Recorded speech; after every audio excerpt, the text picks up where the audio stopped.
Basement में हमारा hall बने, इस तरह का हॉल बने जहाँ प्रतिभा सम्मान समारोह किया जा सके। द्वितीय स्तर पे हमारे कॉन्फ्रेंस छोटे छोटे कक्ष बने और वहाँ पे बच्चों के रहने के लिए कक्ष बने और संस्थान में करीब और भी जमीन है, हम प्रयासरत हैं और प्रयासरत के माध्यम से करीब 20 बीघा जमीन हम आवंटन करने का आगे हमारी प्लानिंग रहेगी। इस तरह संस्थान एक बड़ा भविष्य रूप में आज आपके सामने खड़ा है। सभी और अपेक्षा हम चाहते हैं अभी संस्थान है छोटे मोटे अंशदान के माध्यम से कुछ राशि का एकत्र इस तरह के प्रोग्राम करते आ रहे हैं। आगामी समय में आप यथासंभव जितना हो सके इस संस्थान को आप ऋणी बनने का प्रयास करेंगे, ऐसी मेरी आपसे अपेक्षा रहेगी। जय भारत, जय हिंद।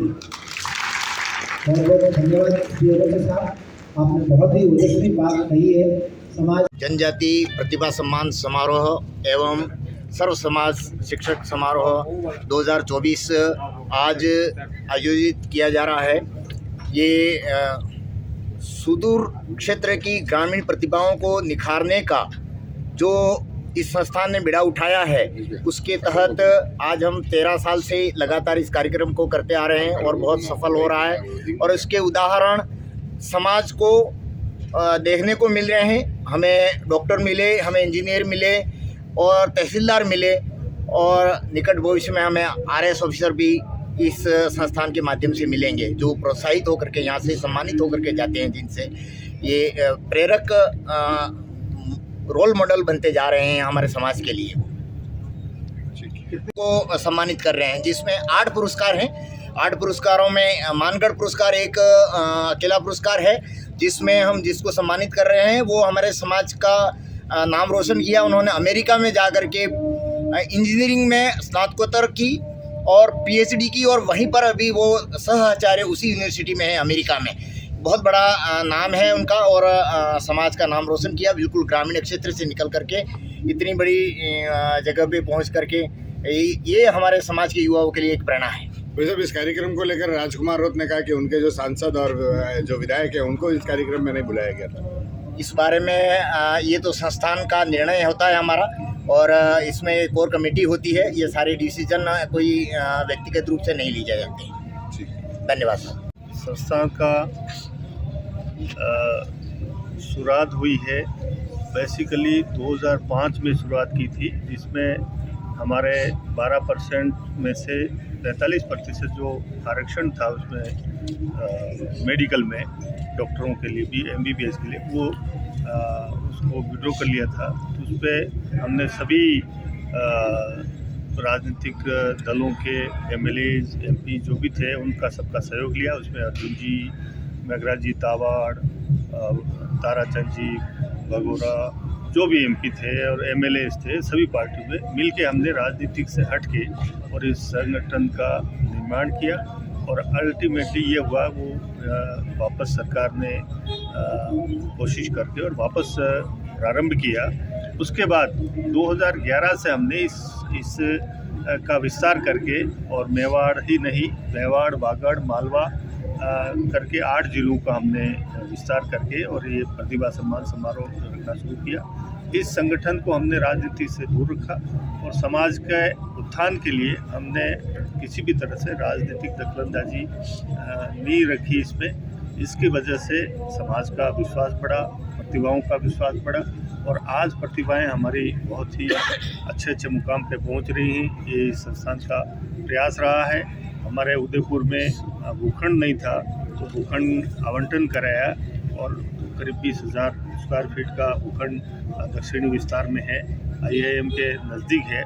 तो आने वाले समय में वहाँ भी हम बड़ा विशाल भवन निर्माण करके और सबके प्रयास से समाज के उत्थान के लिए, हमारे प्रतिभाओं को आगे बढ़ाने के लिए काम करेंगे। और इस संस्था का सबसे बड़ा काम ये रहा है कि शिक्षक जो हमारे समाज के निर्माता होते हैं, जो इस बोध को तैयार करते हैं और सभी समाज के शिक्षकों को हम सम्मानित करते हैं, उससे हमारे शिक्षक वर्ग में भी बहुत उत्साह रहता है और इस संस्था के प्रति, समाज के प्रति उनके बड़ा आदर बढ़ता है। इसलिए हम सभी मिल के इसका आयोजन और आगे बढ़ा रहे हैं और आगे और अच्छा विस्तार होगा, ऐसा उम्मीद है। महत्वपूर्ण होता है व्यक्ति को आगे बढ़ने के लिए, समाज को जोड़ने के लिए। तो हमने एक कथन कहीं पढ़ा कि प्रतिभाएं राष्ट्र का धरोहर है।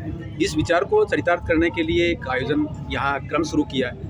बड़े भाई जितने भी हमारे अनुभवी जन हैं, वरिष्ठ जन हैं, श्रेष्ठ जन हैं, उन सभी को जोड़ा है। ये ध्यान में आता है कि जब आगे बढ़ना है, विकसित भारत का हिस्सा बनना है, तो सभी प्रतिभाओं को एक मंच पर लाना है। और ये आप जानते ही हैं कि जब सबसे अच्छे लोग एक जगह इकट्ठा होते हैं तो सबसे अच्छी अच्छी बातें करते हैं। तो 1 और 1 11 वाला जो एक मुहावरा है वो चरितार्थ होता है। मुझे लगता है एक बड़ा लंबा ट्रैक है और जनजातीय प्रतिभाओं का हम सम्मान करें, लेकिन उनको आगे लाने वाले सर्व समाज के शिक्षकगण हैं जो बहुत मेहनत करते हैं, बहुत प्यार मोहब्बत से उनको जोड़ते हैं और पुत्रवत उनको आगे बढ़ाते हैं, तो उनको भी जोड़ा है। मुझे लगता है कि जो मेवाड़ का एक भाव है सामाजिक समरसता का, उसको भी हम चरितार्थ कर रहे हैं। बहुत सारे विषय हैं वो, लेकिन आने वाले भविष्य का एक अच्छा नेतृत्व हो, जो क्षेत्र की समस्या उनका समाधान करे और एक मुखरता के साथ में अच्छी बातों को रखे। ये एक प्रयास है, ये प्रकल्प है। मुझे लगता है इसमें काफ़ी प्रेरणा आगे बढ़ेगी। आगे की योजनाएं क्या है? आगे की योजनाएं, जब प्रतिभाएं एक साथ जुड़ेंगी तो जो भी समस्या समय के साथ आएंगी, सामने आएंगी, उनका निराकरण करेंगे। कौशल विकास बड़ी एक समस्या बात जो निकल कर आ रही है क्षेत्र में आगे बढ़ने के लिए, उसका निराकरण की एक रूपरेखा बनाई है, वो विषय आगे बढ़ाएंगे। लेकिन महत्वपूर्ण ये भी है कि ठेठ ग्राम से लगाकर जो यूएसए तक एक विद्यार्थी पहुंचाते, ऐसा लग रहा है कि प्रेरणाएं लगातार जुड़ती जा रही हैं और आगे बढ़ने का और अच्छा करने का भाव भी युवाओं में आता जा रहा है। मुझे लगता है ये एक अच्छा भाव है। जनजातीय क्षेत्र में सबसे ज़्यादा प्रतिभाएं आपके उदयपुर डिवीजन के नहीं है, बाहर के दूसरे डिवीजन की, उसके लिए क्या करेंगे आप? मुझे लगता है ये 1995 के बाद ये भूमिका बदली है। राजस्थान में जो भी सरकारें रही, लगातार अच्छा निर्णय लिया। अनुसूचित क्षेत्र को राजस्थान का जो रिजर्वेशन है एसटी के अंदर, उसका एक भाग दिया है। 2014 आते आते तो बकायदा यहाँ का एक क्लोज कार्डर भी बना और आगे जाके आप देखेंगे कि जो बाहर के लोग आके यहाँ का मूल्यवान प्रमाण पत्र बनाते थे वो भी रुके हैं। तो ये सारा जो एक भाव बना है और डॉक्टर्स के लिए, शिक्षकों के लिए और अदर देन स्टेट सर्विसेज का जो एक रिजर्वेशन का जो प्रावधान किया सरकार ने, वो अपने आप में प्रेरक बन रहा है। उसकी वजह से प्रतिभाएं लगातार आगे आ रही हैं और एक जो आप कह रहे हैं वो मिथक टूटा भी है। आइए, सारे राजस्थान उदयपुर डिवीजन से बाहर के हैं, उदयपुर डिवीजन के लोगों को आगे लाने के लिए क्या कर रहे हैं आप? नहीं, निश्चित रूप से ये चिंतनीय विषय है। सरकार के स्तर पर लगातार जो ट्राइबल एडवाइजरी काउंसिल है उनकी बैठकें हुई है, उसमें ये फैसला आया जरूर है, लेकिन अभी भी इसमें कुछ करना शेष है। हम प्रयास करेंगे ये विषय उचित स्तर पर, उचित समय पर आगे बढ़े और इस बात का भी कोई न कोई निराकरण हो कि स्टेट सर्विसेज में भी इस क्षेत्र को रिप्रेजेंटेशन मिले। ठीक है।